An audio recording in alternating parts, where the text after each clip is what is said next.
So listen up, folks. This is Max Mike coming to you with something to think about.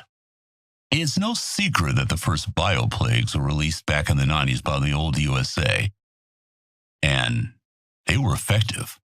I mean, there's a reason non-synthetic drugs have become the stuff of legend. It's pretty hard to make heroin if you drive opium poppies to extinction. But the plagues that came after, the ones that killed off the bananas, most varieties of wheat, or more recently, all the cows, where did those come from?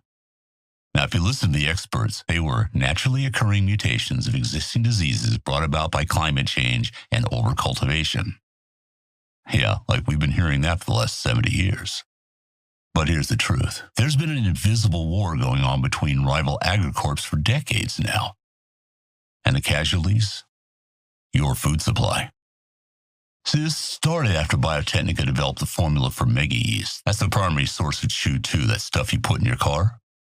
They learned that if they could control the organism and prevent competitors from growing their own, they could have a total monopoly even without trying to run the refineries themselves. Instead, they just outsourced that work to petrochem. So they decided to apply the same strategy to the food market and prevent competitors from growing anything that wasn't a licensed Biotechnica brand.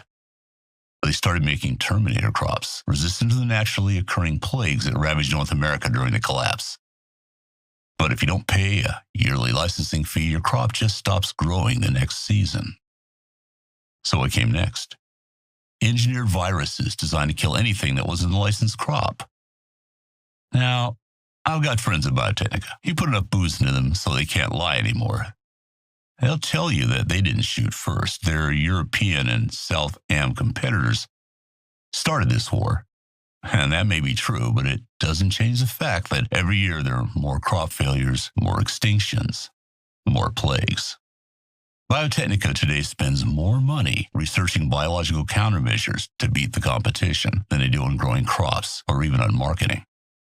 So you might want to think about that the next time you head down to your local All Foods to pick up your kibble and scop.